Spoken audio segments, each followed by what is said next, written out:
Gostaria de fazer uma pergunta aqui, uma colocação sobre o dízimo. Ontem o pastor João Flávio Martinez compartilhou no Facebook algo que diz assim: me perguntaram, pastor, eu tenho que dar o dízimo no Novo Testamento? Eu respondi, pastor João Flávio, dizendo: não, você tem que entrar no gasofilácio. O que quero dizer é que no Novo Testamento somos mais do que dizimistas.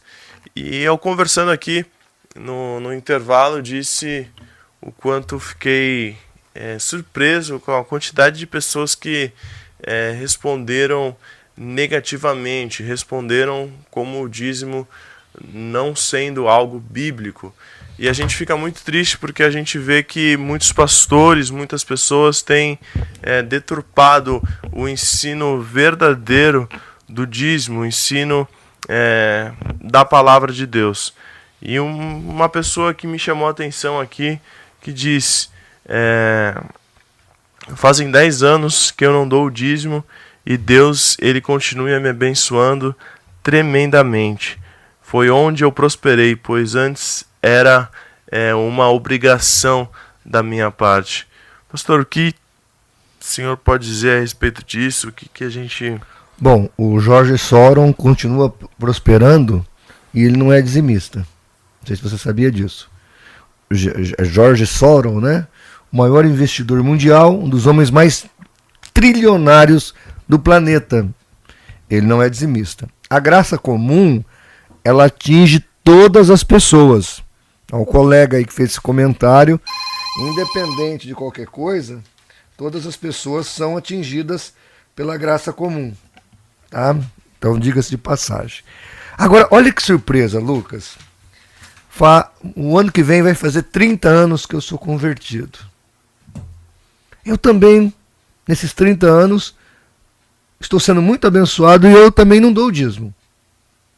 Pastor, o senhor não dá o dízimo? Não, eu sempre dei mais que o dízimo. Eu sempre entendi que o cristão ele tem que superar os escribas e fariseus e doutores da lei. Mateus capítulo 5, versículo 20. E lá em Mateus 23, fala que eles eram dizimistas e ofertantes. Então eu acho que o mínimo que um cristão pode devolver do muito que Deus tem dado na vida dele é 10%. E eu sempre quando me converti, eu já entendi isso. Eu me lembro que eu me converti, daí 2 anos eu já era obreiro tempo integral. E quando eu fui casar, eu ganhava 1 salário mínimo da igreja, que era uma ajuda de custo. E quando eu fui casar, eu cheguei no tesoureiro e falei: a partir de agora é 50%, pode pegar aí, você só me dá metade da oferta que você me dá. Aí o tesoureiro, uma pessoa muito prudente, muito equilibrada, um irmão, inclusive um empresário muito sério, chegou em mim e falou: João Flávio do céu, mas você só ganha um mínimo e agora você quer ainda doar metade. Eu falei: exatamente, é que eu estou precisando, eu vou casar e eu preciso de um grande milagre. E se eu não tiver fé, Deus não vai me abençoar. Eu preciso de fé. É a fé que traz a virtude, a graça, a vitória sobre a nossa vida. E olha, você que está me ouvindo, preste atenção no que aconteceu. O meu casamento foi uma bênção. Mas eu e a minha esposa, a gente ia na cidade, a gente olhava os móveis. E só olhava os móveis, porque não tinha jeito. Eu ia morar com a minha avó. O máximo que eu consegui fazer foi reformar o meu quarto para a gente poder morar. E não tinha perspectiva. Irmãos, eu ganhei tantos móveis, que não coube na casa da minha avó. Eu tive que alugar um apartamento. Uma semana antes do meu casamento, um irmão chegou em mim e me deu um adesivo. Aqueles adesivos de carro. Falei: irmão, o que eu vou fazer com esse adesivo de carro, né? Eu não tenho carro. Aí eu cheguei em casa, eu tinha aquele 3 em 1 da CCE, aquela tampa de acrílico. Aí eu pus o adesivo na tampa de acrílico do CCE. Mas na semana depois que eu casei, eu recebi um telefonema. João Flávio, aqui é da garagem fulana de tal, dá para você passar aqui? Eu fiquei meio sem entender. Eu falei: tá bom, pensei que era alguma coisa, sei lá, alguém queria oração. Peguei e fui lá. Quando eu cheguei lá, o dono da garagem falou: tudo bem, irmão? Eu falei: tudo bem, Carlinho. Ele falou: vem cá, Tá vendo aquele carro ali? Eu tô, o que que tem? É seu, pode levar. Tá aqui a chave, o documento. Irmãos, eu ganhei um carro. No meu casamento, veja, eu não pedi nada. Eu ganhei um carro de presente de casamento. Deus abençoou minha vida desde o dia que eu me converti abundantemente. E eu sempre tive alegria de ser mais do que dizimista. Mais do que dizimista. Sempre tive alegria. Agora, se essa pessoa está falando com orgulho, Deus tem me abençoado e eu não dou nada para ele, que tipo de cristão é esse? Que tipo de cristão ingrato, que vem na igreja só para receber bênção e não devolve nada? Dificilmente uma pessoa dessa é crente verdadeira. E eu me lembro, em 89, quando eu me batizei, na época foi no Rio, e eu esqueci a carteira no bolso. Hoje, você que está me ouvindo aí, sabe que tem poupa-tempo. Você vai no poupa-tempo, em uma semana, você tira todos os documentos, carta, RG, CPF, título de eleitor. Hoje, em uma semana, aliás, 2 dias você resolve tudo. Mas em 89, Lucas, você demorava meses para poder tirar um documento. Você tinha que fazer boletim de ocorrência explicando o que aconteceu, porque era meses para tirar um RG, meses para tirar um CPF. E quando eu saí da água, a gente ficou quase 1 hora dentro da água esperando a hora do batismo, porque os irmãos cantaram, tocaram, e aí chegou a hora do batismo. Depois de 1 hora de dentro da água ali, chegou a hora do batismo. E quando eu saí do rio e eu pus a mão no meu bolso, eu senti a carteira. Foi ali o primeiro milagre. A hora que eu abri a carteira, aquelas carteiras simples de plástico, né, totalmente perecível, aquilo ali não tinha como não entrar água. Irmãos, não molhou nenhum documento. Ali foi o primeiro milagre. Eu acho que ali eu entendi a bênção de ser ofertante, dizimista na casa de Deus, e eu sempre dei com alegria, porque Deus ama aquele que dá com alegria, sabe? Então, assim, graças a Deus eu me batizei com a carteira. Acho que todo crente devia se batizar com a carteira no bolso. Porque crente que não tem alegria em contribuir, em dar na igreja, ele não recebeu a virtude da graça do Senhor. Ele não entendeu a graça de Deus. Porque quem entende a graça de Deus, ele dá e dá com alegria. Você concorda, pastor Paulo? Então, pastor João Flávio, eu não entendi muito bem, Lucas. Esse irmão, ele diz que não dá mais o dízimo, ou ele dá agora, não, mas sem obrigação? Ele nunca deu. Ele falou que há 10 anos ele não dá o dízimo. Ele não dá o dízimo. Ele tá falando com orgulho que ele não dá nada e tá feliz por isso. Então, isso aí é um avarento. Isso é falta, né, de compreender o evangelho. Né? O que acontece hoje a respeito do dízimo? Muitas pessoas, inclusive na internet, você vai encontrar vários artigos de pessoas, por que não sou dizimista, ou por que o dízimo não é bíblico, enfim, vários tipos de artigos contra a prática do dízimo. E eu acho que esse surto de pessoas que não querem dizimar, ou está até mesmo contra o dízimo, tem a ver também, por um outro lado, com a deturpação que foi feita a respeito do dízimo. Porque tem muitos pastores que supervalorizam o dízimo a ponto de colocá-lo até mesmo como condição de salvação. Né? E se você não der o dízimo de alguma maneira ali, em alguma parte da sua vida, você vai ser alcançado pelo devorador, Deus estará sendo roubado por você. Agora, imagine você, quando você está, por exemplo, com uma situação em casa em que você não tem dinheiro para dar.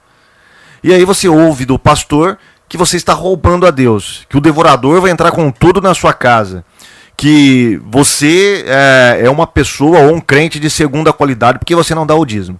A pessoa vai pegando uma ojeriza disso a ponto de pegar raiva do dízimo. E uma coisa é fato, o dízimo é bíblico. Está lá no testamentário. Está lá no Antigo Testamento. Está lá no Antigo Testamento. No Novo Testamento, você não tem uma ordem direta para dar o dízimo, como havia no Antigo Testamento. Então a gente precisa entender o Evangelho. Eu acredito que muitos evangélicos não entendem o Evangelho e isso tem implicações em outras áreas. Por exemplo, o Evangelho não trabalha com lei. O Evangelho trabalha com princípios. O Evangelho trabalha com princípio. Então, não existe uma lei, por exemplo, dos 10 mandamentos lá, não cobiçarás a mulher do teu próximo, ou não adulterarás. No Novo Testamento não tem isso. Tem algo que vai além disso. Jesus disse, se você olhar para uma mulher com intenção impura, você já adulterou com ela. Então, a maioria das palavras de Jesus, dos mandamentos de Cristo, são mandamentos que trabalham com princípios. E o princípio básico é o princípio do amor. É o princípio do amor. Se você cumpriu, se você tem amor pelo seu próximo, por Deus, você cumpriu a lei, diz o apóstolo Paulo. Porque, de fato, o amor é o cumprimento da lei. Então, veja bem, Paulo não trabalha com lei. Ele trabalha com o princípio do amor. Então, para o crente, qual que é o princípio de doar as coisas para Deus? Não é Malaquias 3:10. Pastor que prega Malaquias 3:10 está equivocado. O princípio do crente é segundo aos Coríntios, capítulo 9, versículo 6. Aquele que pouco semear, pouco vai colher. É como o pastor João Flávio acabou de falar. Meu irmão, se você ficar restrito ao dízimo, você está restrito à lei do Antigo Testamento. Você tem que ir além disso aí. Por isso que o Novo Testamento, para muitas pessoas, elas acham que o Novo Testamento é mais fácil do que o Antigo, porque o Antigo tinha lei, tinha isso, tinha aquilo. Não, pelo contrário. É muito mais difícil viver o Novo Testamento. Porque o Novo Testamento não tem uma lei para isso, lei para aquilo outro. Existe um princípio onde você tem que andar de acordo com aquele princípio. Você tem uma liberdade. E no caso do dízimo também. A pessoa que diz que nunca dizimou, né? Aí no caso desse senhor aí, durante 10 anos, ele não está cumprindo o princípio do amor. Não é nem convertido. Uma pessoa que nunca deu nada na obra de Deus e se orgulha disso, não é crente uma pessoa dessa. O princípio do evangelho é doação. Se a pessoa não tem esse princípio, pastor Paulo, uma pessoa dessa não é convertida. Eu duvido da conversão de uma pessoa dessa. Exato. Se ele não dá nada para Deus, nada, está errado, né? A Bíblia fala para nós honrarmos, né? Inclusive com a nossa, não é só honrarmos a Deus com nossas palavras. As primícias da tua renda. Exatamente. Com tudo que Deus nos dá, nós devemos devolver ao Senhor, né? Mas com sabedoria. Então, eu acredito que o dízimo, nós devemos ir além do dízimo, né? Se você está no dízimo, você está vivendo apenas na lei. Você tem que ir além da lei, não é? E dizimar com tudo, com a sua vida, com o seu tempo, com a sua inteligência, com tudo, inclusive com o seu dinheiro, é claro, né? Amém. Eu acredito que hoje, com a facilidade que a gente tem na internet, com a inclinação do nosso coração mal, qualquer coisa que a gente tem dúvida e a gente procurar na internet, a gente vai achar tanto pessoas que vão concordar com aquilo que a gente diz, com aquilo que a gente acha, quanto pessoas que não vão concordar com isso. A prova está aí. Depois de todos os crimes que o PT cometeu e comete ainda no Brasil, tem gente totalmente acéfala que aprova esse partido por causa disso e daquilo, daquele outro. Você cria motivos para crer no que você quiser. Agora, é muito claro, a Bíblia de Gênesis a Apocalipse. As pessoas que temem e sempre serviram a Deus com lei, sem lei, depois da lei, sempre contribuíram com a obra de Deus, porque é um privilégio que Deus nos deu. E olha, Lucas, para terminar esse assunto, eu não encontro dizimista infeliz. Imagine você, eu estou dando dízimo já há 30 anos, não está dando resultado. Você acha que eu continuaria dizimando? Embora eu continuaria, porque eu acho que Deus não tem obrigação de fazer mais nada por mim, tá? Dízimo não é barganha. Pois é, o que ele já fez na cruz já é suficiente, tá certo? Mas vamos pensar humanamente, tá? Vamos pensar como os réis mortais. Os réis mortais pensam. A pessoa tá feliz, Todo dizimista que eu conheço é uma pessoa feliz, alegre, abençoada, sabe? E não estou falando que ele ficou rico ou não. Eu estou dizendo que ele é feliz. Por quê? Porque Deus ama aquele que dá com alegria. Então, meu irmão, se Deus tocou no teu coração, se você é salvo, se você tem essa alegria, você oferta, você dizima, porque é bênção. Amém. Outra pergunta do irmão Dorival. Ele pergunta da seguinte forma: de acordo com a Bíblia, algum homem foi arrebatado em vida por Deus? Quem e quais foram? Bom, nós temos algumas referências no Antigo Testamento de pelo menos 2 pessoas que foram levadas por Deus. E que o que dá a entender nesses versos que a Bíblia nos coloca no Antigo Testamento, que a Bíblia cita ali no Antigo Testamento, é que essas pessoas foram arrebatadas. O primeiro verso está lá em Gênesis, capítulo 5, a partir do verso, deixa eu ver aqui, capítulo 5,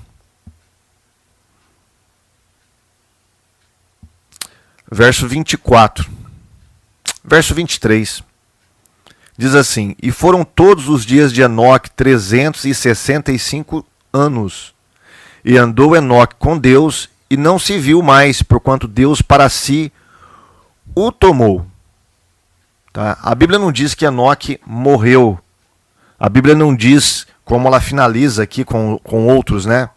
Por exemplo, fala assim: todos os dias de Adão viveu foram 930 anos e morreu. Aqui não fala que Enoque morreu, fala que ele foi tomado por Deus. Então, nós entendemos deste texto que Enoque foi sim arrebatado por Deus, né, de tão perto que ele andou com Deus. O porquê Deus fez isso e não fez com outros, nós já vai além do alcance que a palavra de Deus coloca para nós. Ela nos deixa a par apenas que Enoque foi tomado por Deus. Uma outra figura do Antigo Testamento, nesse caso agora já é um profeta, foi Elias. Este foi um caso também que a gente entende como um arrebatamento, como uma ascensão. No capítulo 2 de 2 Reis, versículo 11, Eliseu está próximo ali de Elias, está prestes a vê-lo arrebatado. Diz assim o texto: ó, e sucedeu que indo eles, andando e falando, eis que um carro de fogo, com cavalos de fogo, os separou um do outro, e Elias subiu ao céu num redemoinho. Alguns dizem que Elias, na verdade, não foi arrebatado. Depois existe toda uma argumentação a respeito de uma suposta carta que depois Elias havia recebido, enfim. Mas depois disso, cessa completamente o ministério de Elias. A Bíblia não diz que Elias morreu. Diz que ele foi arrebatado para o céu. E quem o sucede agora? Agora Elias sai de cena e entra em cena Eliseu, o seu sucessor na função profética ali naquela época. Então, nós sabemos, por esses 2 textos, que pelo menos 2 pessoas foram arrebatadas com vida para Deus. No caso, Enoque e Elias. Elias vai aparecer depois, lá no capítulo 17 de Mateus, juntamente com Moisés, para falar com Cristo a respeito da sua partida, da sua morte na cruz. Moisés representando a lei e Elias representando os profetas.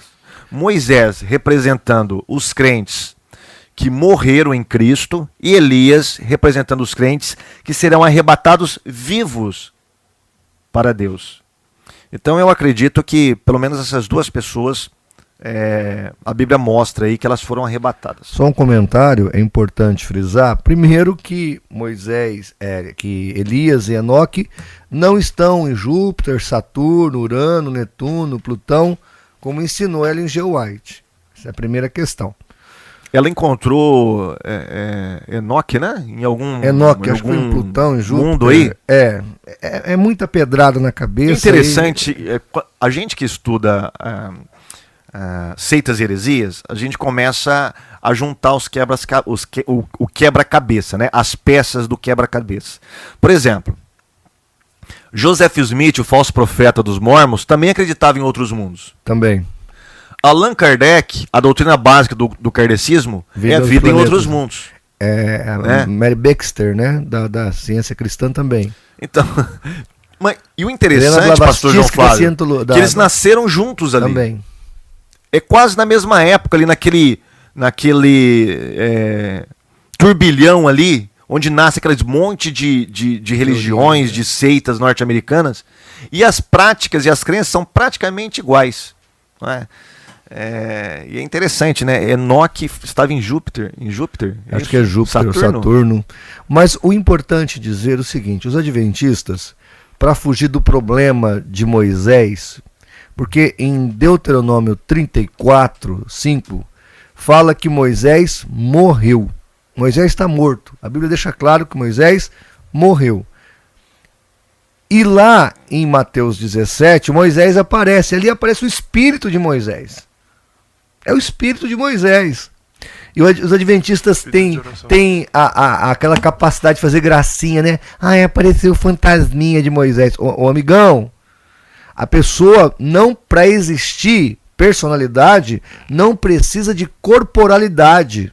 Os anjos não têm corpo e existem. Deus não tem corpo e é um ser real. Os anjos, os demônios, etc. Então, não misture as coisas. Então ali estava realmente o espírito de Moisés. Outra coisa, Elias não ressuscitou ainda. Ele foi trasladado para não ver a morte, mas não foi transformado ainda num corpo glorificado, como está em 1 Coríntios 15, do 20 ao 23. Lá deixa claro que as primícias da ressurreição é Cristo. As primícias no plural no singular, Cristo. Jesus é o primeiro entre os ressurretos, mas ninguém ressuscitou e está nos céus glorificado, só Jesus Cristo. E os que são dele na sua vinda, os que estão mortos e depois os que na sua vinda. Alguns acreditam, como as duas testemunhas que vão aparecer lá em Apocalipse, elas serão mortas e ressuscitadas. Provavelmente Elias e Enoque. É uma especulação escatológica e uma possibilidade real. Agora, a argumentação de que já houve ressurreição não cola na Bíblia.